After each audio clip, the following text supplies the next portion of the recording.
If you struggle with what to eat for breakfast, trying to get something healthy, quick, and simple, then this video is definitely for you. Hey, I'm C. So a lot of times when we're trying to get out of the house in the morning, we want to have something that's satisfying that at least carry us to lunch.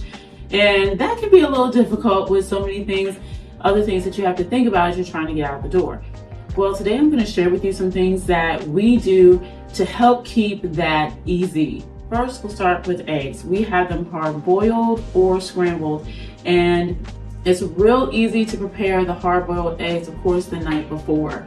And scrambled eggs really doesn't take that much time, especially you can crack them, put them in the fridge, and then just put them on the hot pan in the morning. Next is nut butter and toast. Now we use Ezekiel bread specifically, but I make nut butter maybe once a month or maybe every other month, and I usually use like pumpkin seed, almond, or walnut. It actually can satisfy you. Another option is yogurt and berries. Also, you can put some nuts in there as well. You can just have a yogurt bowl with berries and nuts, crushed nuts, and even maybe some rolled oats or chia seeds to add some fiber in there. Another thing that we do here is soup. So I always try to incorporate something that's protein rich, like black beans, chickpeas, or sometimes meat, or even azuki beans.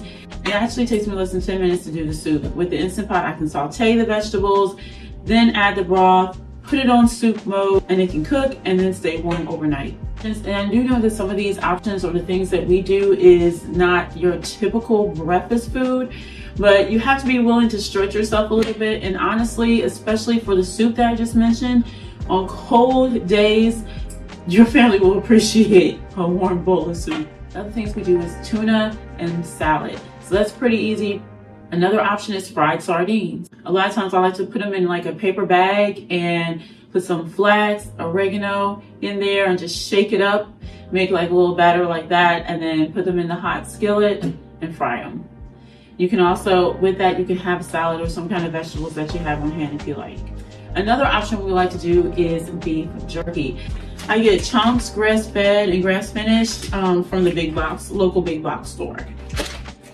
You can have like avocado toast or hummus toast. So many different dips and things that you can make to put on toast, and you can fill it with things that have healthy fats and protein to help satisfy your family. Another thing that we can do that is not heavy with oatmeal is having oatmeal with crushed nuts and berries and then adding a little milk to it, treating it kind of just like cereal. Cool, you could put some chopped dates in there if you wanted to add some sweetness, and also sprinkle some cinnamon on it as well. Then of course there's always leftovers, right?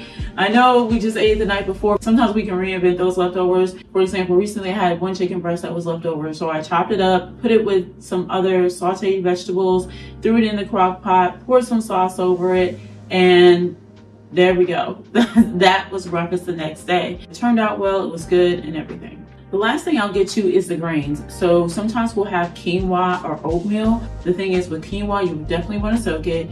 Oatmeal, I try to just rinse it very well, or you could also soak that overnight too.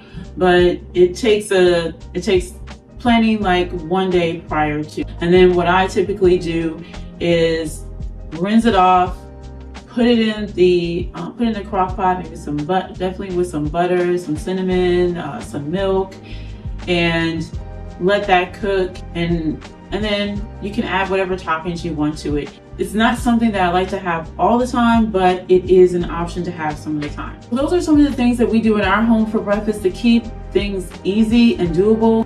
All these meals take me 15 minutes or less, and it provides you a healthy breakfast with protein, healthy fats, and even some greens in there first thing in the day, which is a good way to start. Notice I did not mention any sugary cereals, pancakes, muffins, or anything of that nature. However, that is something that sometimes we have, but it is rare. I wanted to share those things with you to keep breakfast easy, satisfying, so you don't have to stress about another thing as you try to get ready for work. Thanks for watching and take care.